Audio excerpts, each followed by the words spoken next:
성도 여러분, 그동안 평안하셨습니까? 오늘은 성령 강림절후 5번째 주일입니다.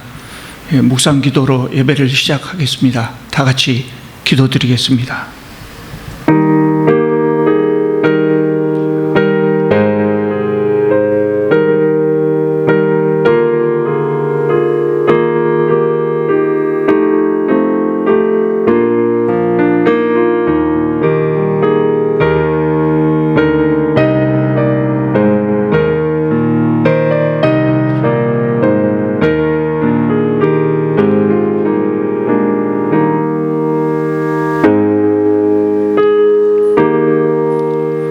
거룩하신 우리 하나님, 거룩하고 복된 날을 주시고 주님께 예배하게 하시니 참으로 감사드립니다. 주님, 이 시간에 저희들이 비록 흩어져서 예배를 드리지만 온 정성을 다하여 주님께 예배드립니다. 저희들의 예배를 받아 주시옵소서. 오늘 예배를 통하여 저희들의 상한 마음과 상한 몸이 치유되게 하여 주시옵소서. 예수님의 이름으로 기도드립니다. 아멘. 찬송가 74장으로 하나님을 찬양하겠습니다. 74장입니다.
하나님의 말씀 봉독하겠습니다. 오늘 말씀은 사도행전 6장 8절에서 15절 말씀입니다.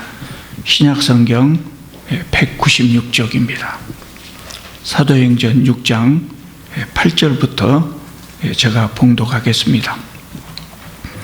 스데반이 은혜와 권능이 충만하여 큰 기사와 표적을 민간에 행하니 이른바 자유민들, 즉 구레네인, 알렉산드리아인, 길리기아와 아시아에서 온 사람들의 회당에서 어떤 자들이 일어나 스데반과 더불어 논쟁할세 스데반이 지혜와 성령으로 말함을 그들이 능히 당하지 못하여 사람들을 매수하여 말하되 이 사람이 모세와 하나님을 못 오가는 말을 하는 것을 우리가 들었노라 하게 하고 백성과 장로와 서기관들을 충동시켜 와서 잡아가지고 공회에 이르러 거짓 증인들을 세우니 이르되 이 사람이 이 거룩한 것과 율법을 거슬러 말하기를 마지 아니하는도다.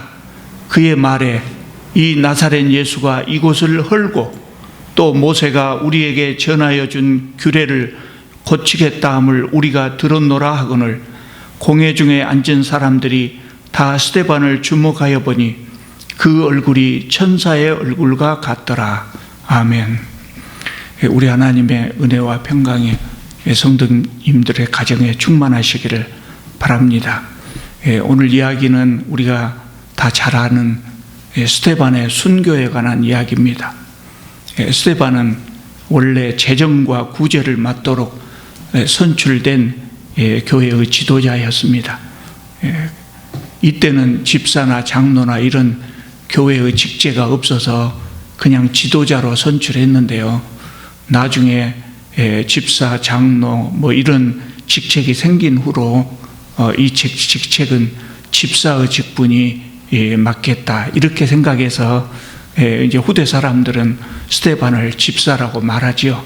집사의 일을 한 것은 사실입니다.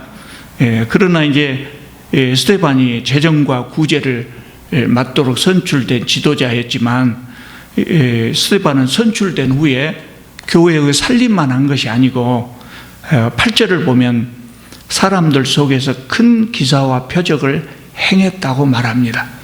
그러니까 사도들처럼 그 예루살렘 시내에 나가서 많은 사람들이 보는 앞에서 기적을 행했던 것입니다. 뿐만 아니라 여러 회당을 다니면서 전도자로서 복음을 전했습니다.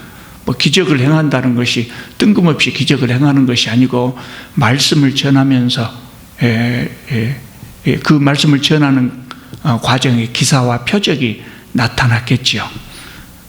스데반의 이 모습을 보면 우리에게 중요한 교훈을 줍니다.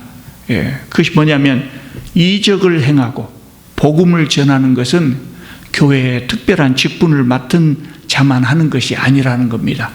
그 시대의 사도만이 아니라 요새로 말하자면 집사의 역할을 했던 이 스데반도 그 일을 했거든요.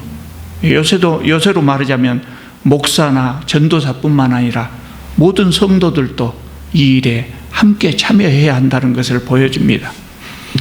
사도행전 1장 8절을 보면 예수께서 승천하기 직전에 제자들에게 말씀하시죠. 오직 성령이 너희에게 임하시면 너희가 권능을 받고 예루살렘과 온 유대와 사마리아와 땅끝까지 이르러 내 증인이 되리라 이렇게 말씀하셨습니다. 그런데 이 말씀은 아까 말씀드린 것처럼 일부 사도들에게만 주신 말씀이 아닙니다. 거기에 모였던 모든 사람들에게 다 이 말씀하셨거든요. 그러니까 하나님을 믿는 사람이라면 기독교인이라면 누구나 예수 그리스도의 증인이 되어야 한다는 겁니다. 또 성령이 임하시면 그렇게 말씀하셨는데 오순절에 성령이 임하실 때도 일부 사람들, 사도들 이들에게만 임하신 것이 아니거든요. 모든 사람들에게 다 성령이 임하셨어요.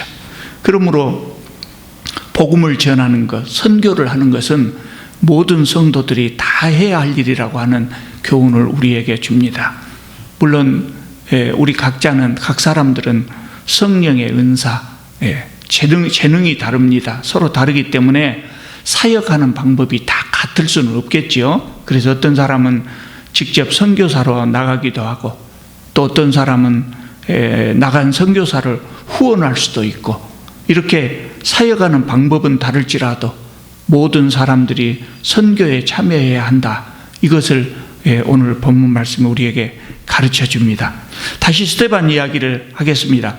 스데반은 주로 헬라파 유대인들을 상대로 해서 복음을 전했습니다. 전에 말씀드린 대로 예루살렘 교회에 모인 성도들을 나눌 것은 없습니다만 굳이 나눈다면 헬라파 유대인과 히브리파 유대인으로 나눌 수 있다고 그렇게 말씀드렸죠.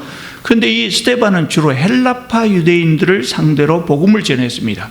그래서 9절을 보시면은요, 이른바 자유민들, 즉 구레네인, 알렉산드리아인, 길리기아와 아시아에서 온 사람들의 회당에서 어떤 자들이 일어나 스데반과 더불어 논쟁할세 그랬습니다.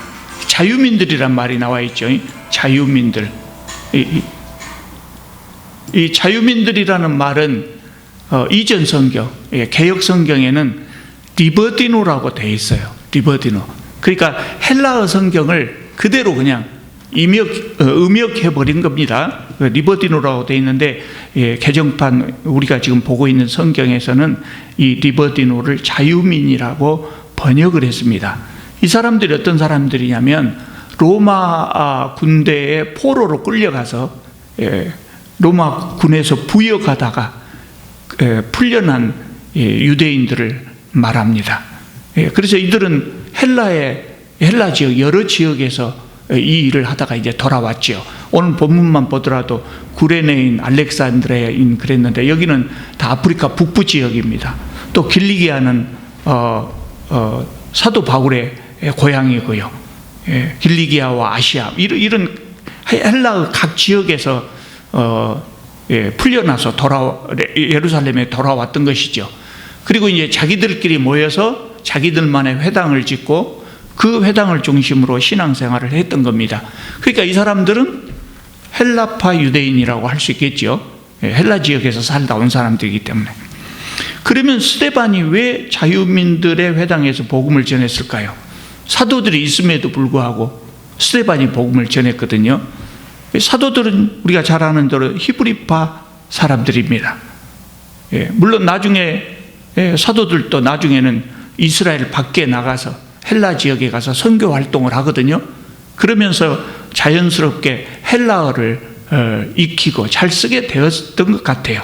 그러나 이때는 사도들이 아직 헬라어나 헬라 문화에 익숙하지 않아서 헬라파 유대인들에게 복음을 전하기가 쉽지 않았을 겁니다. 그러나 반면에 스데반은 헬라파 유대인이죠. 그러니까 헬라어를 잘하고 헬라 문화에 익숙하죠. 그래서 헬라파 유대인들에게 복음을 전하기에 아주 적합한 사람이었던 겁니다. 그래서 하나님께서는 이렇게 쓰시려고 스데반을 부르시고 성령으로 충만하게 하시고 권능을 주신 것입니다. 그래서 스데반은 교회 안에서 재정 관리의 사역을 담당하면서도 헬라파 유대인들을 찾아가서 그들에게 열심히 복음을 전했던 것입니다. 자, 그런데 이제 9절을 보면은요, 스데반이 헬라파 유대인들의 회당에서 그들과 논쟁을 하고 있었는데 10절을 보면은 스데반이 지혜와 성령으로 말함을 그들이 능히 당하지 못했다 그랬습니다. 스데반은 성령 충만했습니다. 근데 그것뿐만 아니라 지혜와 언변도 대단히 뛰어났던 것으로 봅니다. 그러니까 믿음도 좋았지만 세상에서 일할 때도 상당히 지혜롭게 능력 있게 이룰 만한 그런 참 좋은 지도자였던 것으로 보입니다. 그러니까 다른 사람들이 이 스데반을 이길 수가 없었겠죠. 논쟁에서 이길 수가 없죠. 그러니까 그 사람들이 사람을 매수했다고 했어요. 사람들을 매수해서 거짓으로 증언하게 하고, 그리고 그것을 구실로 스데반을 잡아서 공회에 세웠습니다. 재판장에 이제 끌고 간 겁니다. 자, 거짓 증인들의 증언, 재판정에서 있었던 이 거짓 증인들의 증언을 한번 보겠습니다. 13절입니다. 거짓 증인들을 세우니 이르되, 이 사람이, 스데반을 말하죠. 스데반이 이 거룩한 곳, 성전입니다. 성전과 율법을 거슬러 말하기를 마지 아니하는도다. 그의 말에 나사렛 예수가 이곳을 헐고 또 모세가 우리에게 전하여 준 규례를 고치겠다 함을 우리가 들었노라. 이렇게 거짓 증언을 했어요. 그러니까 이들은 스데반이 성전과 율법과 모세, 그리고 궁극적으로 하나님을 비방한다고 이렇게 날조해서 스데반을 고발했던 것입니다. 그러니까 이제 공회원들이 이제 배심원, 요새로 말하자면 배심원이라고 말할 수 있겠죠. 공회원들이 이 거짓 고발하는 것을 다 들었어요. 다 들은 다음에 이제 피고를 봐야죠. 피고 스데반의 얼굴을 딱 봤습니다. 그랬더니 15절을 보면 그 얼굴이 천사의 얼굴과 같더라. 그래서 스데반의 얼굴이 고발자들의 고발을 다 듣고 있는 스데반의 얼굴이 천사의 얼굴과 같더라. 이거 뭘 의미하겠습니까? 하나님께서 스데반과 지금 함께 하고 계시다. 하나님의 임재를 보여주는 증거입니다. 스데반의 이 얼굴의 환한 표정이. 여러분, 우리에게 하나님께서 함께 하시고 또 우리가 성령 충만할 때 우리의 모습이 그렇게 환하게 밝은 모습, 아름다운 모습으로 변하거든요. 스데반은 성령과 권능이 충만한 사람이었기 때문에 이렇게 무서운 고발의 현장에서도 천사와 같은 얼굴을 할 수 있었던 것입니다.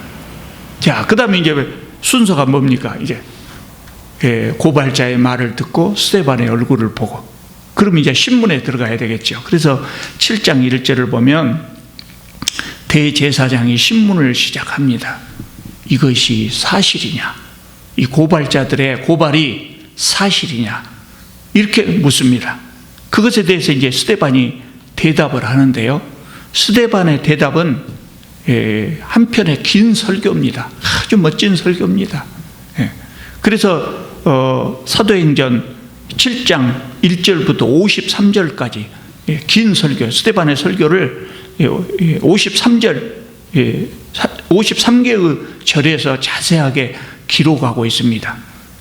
스데반의 설교는 요약해 보자면 하나님께서 이스라엘 조상 아브라함을 갈대아 우르에서 불러내신 것으로부터 시작합니다.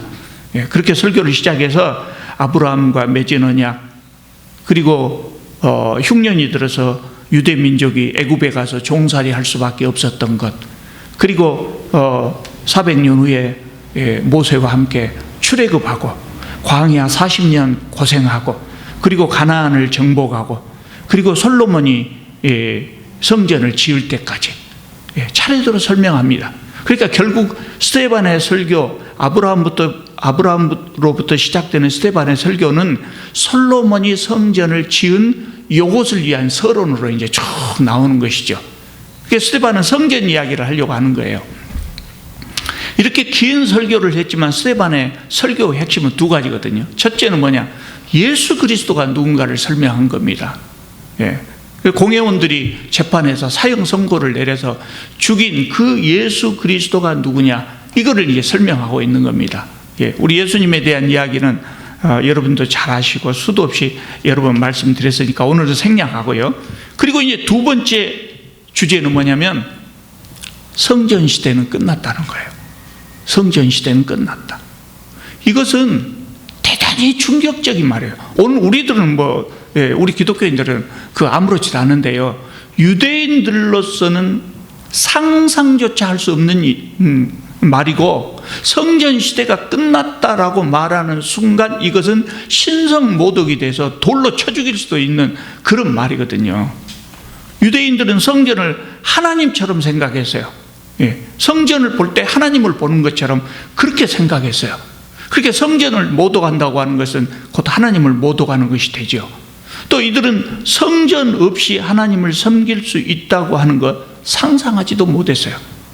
그런데 스데반의 입에서 무서운 이야기가 나오는 겁니다. 이제 성전 시대는 끝났다. 그리고 예수님의 시대가 왔다.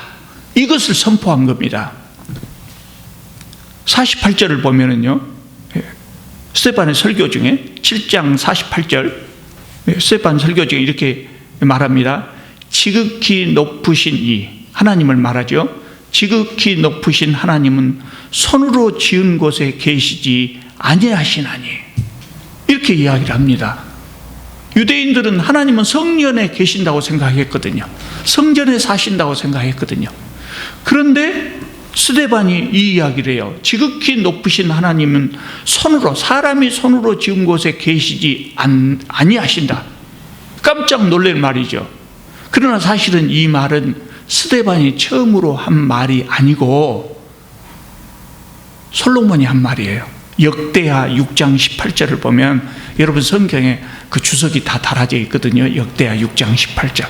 그 말씀을 그대로 솔로몬의 말을 인용한 것인데, 솔로몬이 이렇게 했어요. 솔로몬이 성전을 건축했잖아요. 건축한 다음에 하나님께 성전을 헌당하는 기도를 드립니다. 그 기도 속에 나오는 말씀이 바로 이거예요. 지극히 높으신 하나님은 손으로 지은 곳에 계시지 않는다. 이스라엘 사람들은 하나님께서 성전 안에 계신다고 생각했지만, 솔로몬은 그렇게 이야기한 겁니다. 하나님은 하늘과 하늘들의 하늘이라도 용납하지 못하겠거든 하물며 내가 건축한 성전에 어떻게 계실 수 있겠습니까? 이런 고백이에요. 그러니까 솔로몬은 하나님을 제대로 인식한 것입니다. 하나님은 너무나 위대하시고 크시기 때문에 사람들이 만든 성전 안에 사실 수가 없다는 이야기예요. 이 솔로몬의 인식이 제대로 된 거지요. 그래서 스데반은 그 솔로몬의 요 기도 속에 나오는 말씀을 인용해 가지고 지금 공회원들 앞에서 그들을 설득하고 있는 것입니다. 그리고 이제 다음으로 49절을 한번 보겠습니다. 7장 49절입니다. 역시 지금 스데반의 설교 중에 지금 일부분입니다. 이것도 역시 스데반이 자기 말로 한 것이 아니고 이사야서를 인용해서 한 말씀이거든요. 주께서 이르시되 하늘은 나의 보좌여 땅은 나의 발등상이니 너희가 나를 위하여 무슨 집을 짓겠으며 나의 안식할 처소가 어디냐? 이 모든 것이 다 내 손으로 지은 것이 아니냐? 이렇게 말씀하셨어요. 이사야 선지자를 통해서 그 말씀을 지금 스데반이 인용해 가지고 공회원들에게 지금 전달하고 있는 겁니다. 이스라엘 사람들은 크고 아름다운 성전을 지어놓고 하나님께 대단한 것이나 바친 것처럼 생색을 냈죠. 사실은 사람들이 할 수 있는 것으로는 참 대단한 것이죠. 그랬지만 그것을 보고 하나님께서 말씀하시기를 저 크고 넓은 하늘이 내가 앉는 자리다. 지구라고 하는 것, 이 세상 땅이라고 하는 것은 나의 발판에 불과하다. 발등상, 내가 딛고 서 있는 발판에 불과하다. 그런데 그 땅의 일부에다가 너희들이 크게 지었다고 하는 그 집이 크게 지었다고 한들 그것이 내 집이 될 수가 있겠느냐? 아무리 큰 집이라도 나를 수용할 만한 집은 세상에 없다. 더욱이 이 세상에 있는 모든 것이 다 내 손으로 창조한 것이 아니냐? 이런 말씀입니다. 그러니까 성전이라고 하는 것은 정말 하나님께서 사시는 곳이 아니고 하나님의 임재를 상징할 뿐이라는 의미입니다.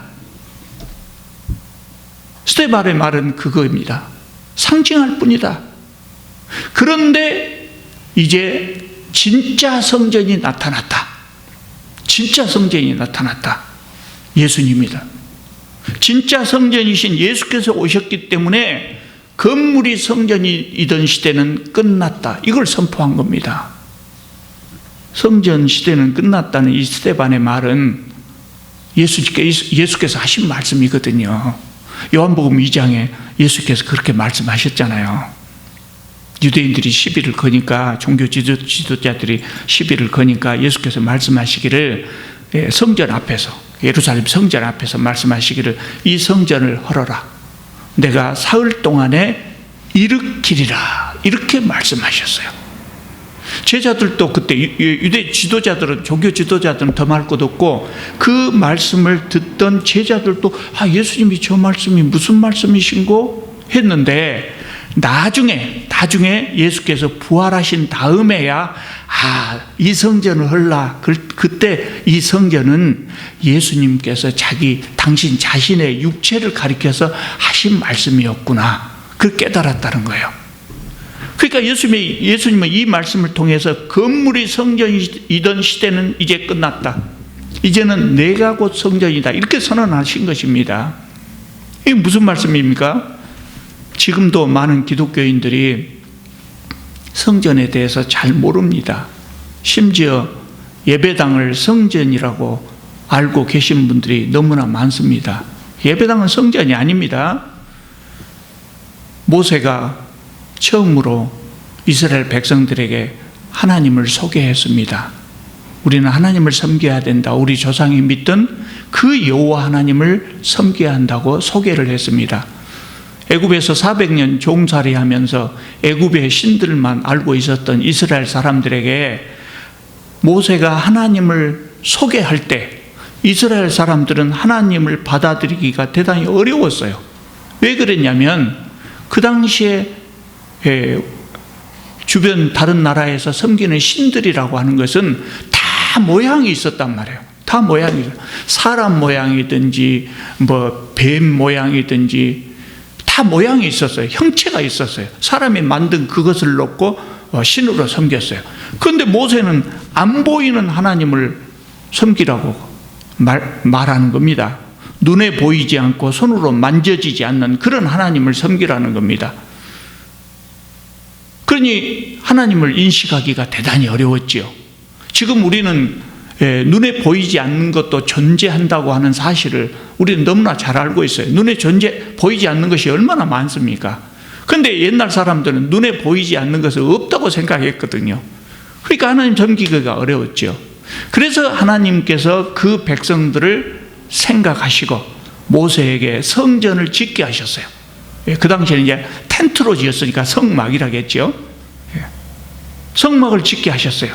그리고 이스라엘 백성들이 거기에 오면 내가 백성들을 만나주겠다. 거기에서 나에게 예배해라. 그러면 내가 그 예배를 받아주겠다. 이렇게 말씀하신 겁니다.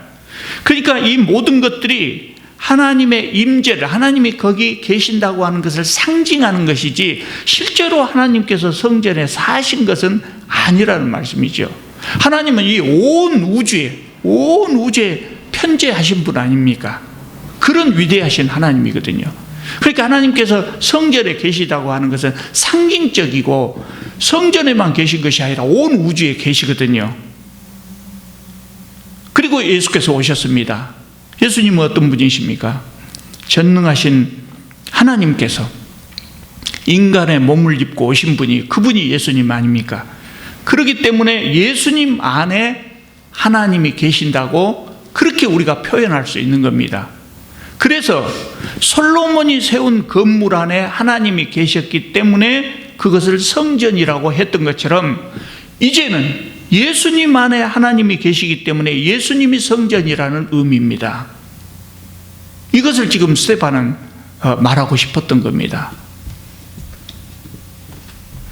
사마리아의 수가성 여인이 어느 날 예수님께 질문을 했어요.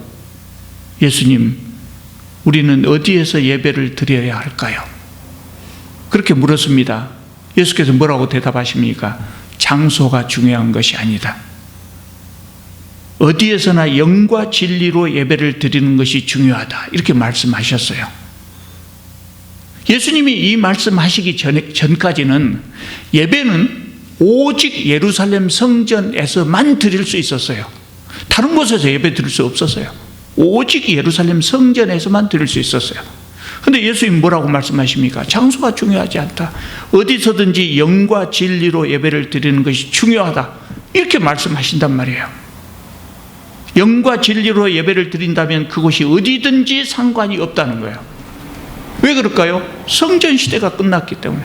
건물이 성전이던 시대는 끝났기 때문입니다. 스데반의 말을 들은 이스라엘 사람들은 이것을 받아들이기가 어려웠을 거예요. 받아들일 수가 없었을 거예요. 그래서 스데반에게 성전 모독죄, 하나님을 모독한 죄를 뒤집어 씌웠어요.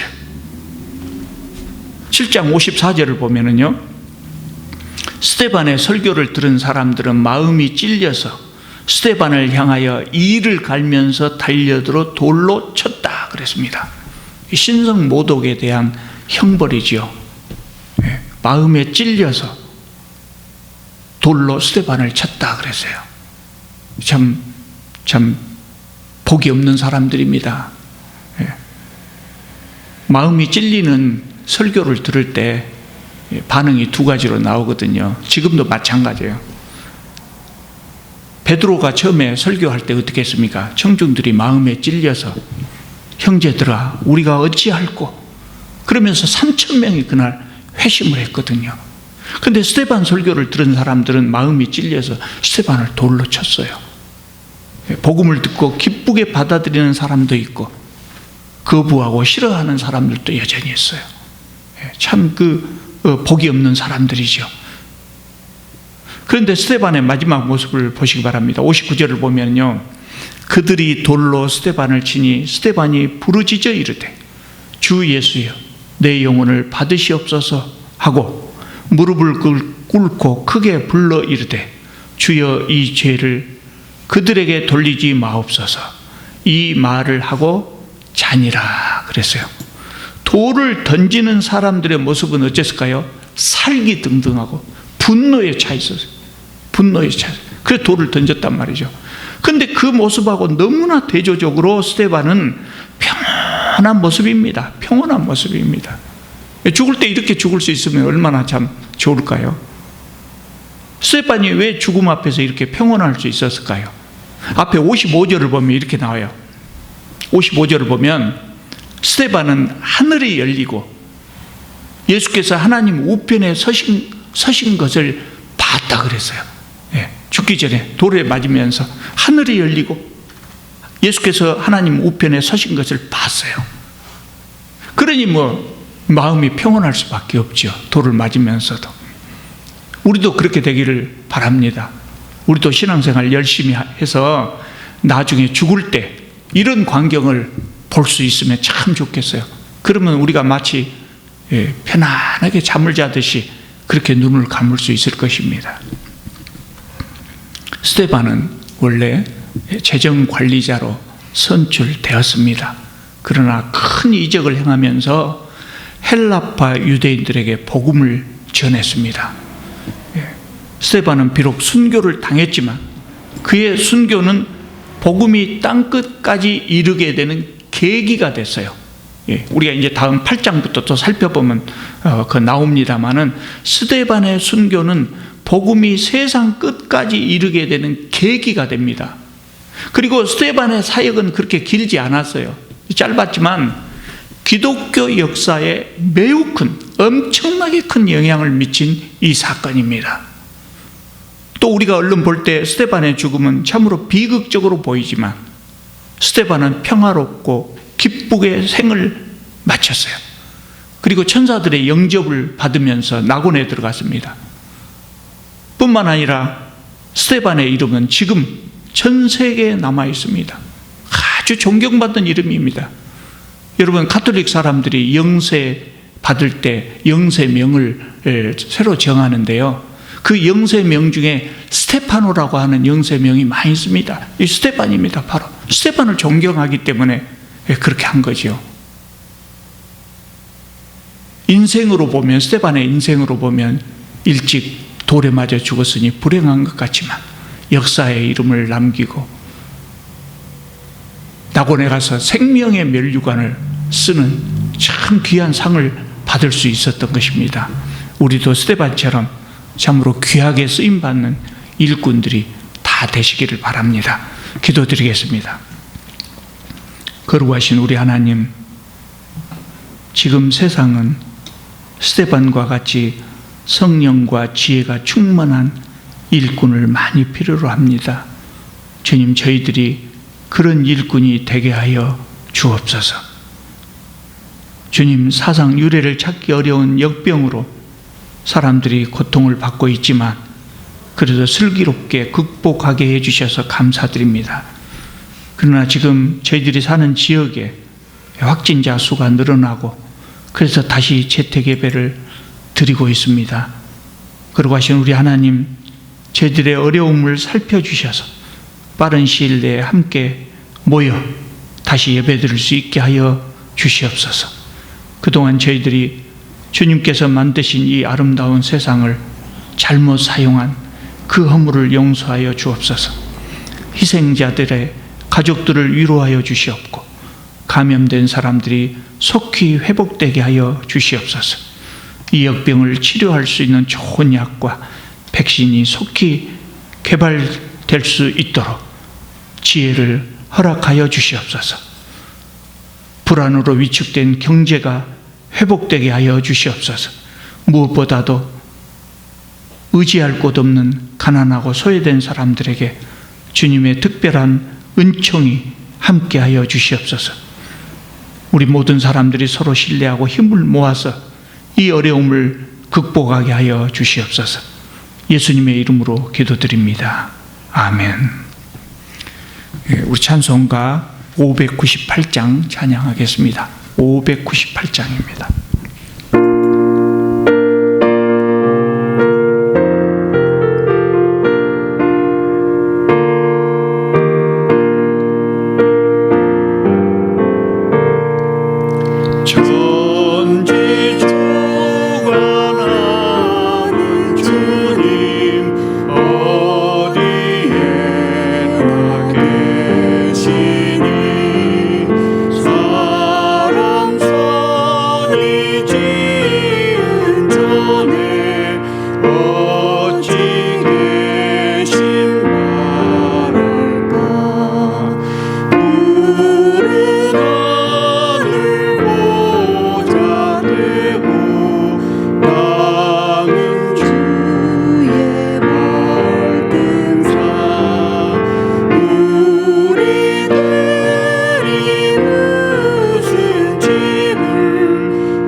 소식 몇 가지 말씀드리겠습니다. 오늘 임동교회에서 공동의회 모일 예정이었습니다. 추가경정 예산 편성안을 처리하려고 했는데 재택 예배를 드리기 때문에 7월 19일 주일로 연기합니다. 7월 19일 주일에는 코로나가 다시 잠잠하고 우리 함께 다시 모이기를 바랍니다. 열심히 기도하시기 바랍니다. 다음 주까지 한 주 더 재택 예배를 드립니다. 이 기간 동안에는 교회 안에서뿐만 아니라 밖에서 또 모이는 모든 모임을 중지하시고 안부 전화만 자주 나누시기 바랍니다. 재택 예배를 드릴 때만 해도 광륵사 그 절 하나로 인해서 확진자 수가 많이 나온 줄 알았는데 요 며칠 사이에 또 큰 교회에서 확진자가 많이 퍼져서 대단히 걱정이 많습니다. 어쩌면 2주 안에도 이 상황이 안 끝날 가능성도 있는 것 같아요. 그래서 우리가 열심히 기도해서 2주 후에는 우리가 다시 만나서 예배 드릴 수 있도록 그렇게 하시고 또 우리 자신과 또 이웃들의 건강을 위해서 예방수칙을 잘 지키시기 바랍니다. 이번에 확진자 나온 사람들도 보면 함부로 행했어요. 아주 조심한 사람들은 이런 일이 없는데 그래서 정부에서 권고하는 예방수칙을 꼭 잘 지켜주시기 바랍니다.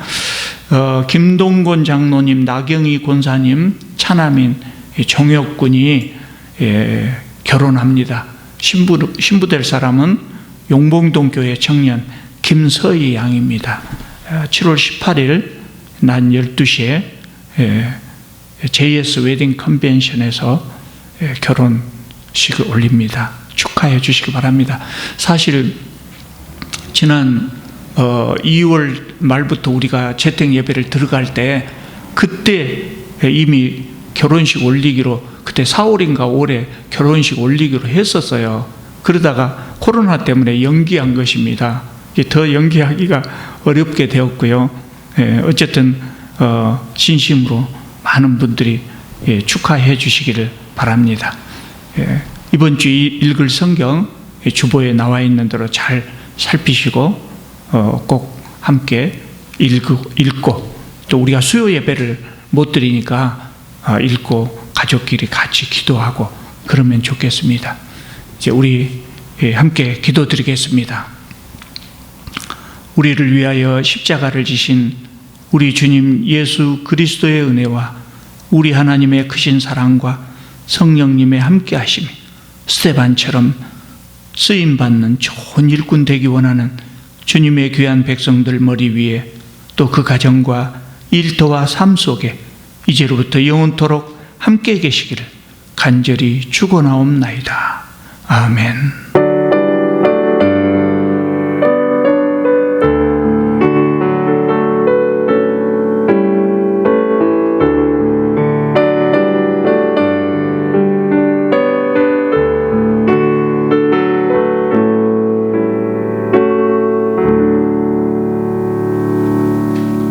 예배 마쳤습니다.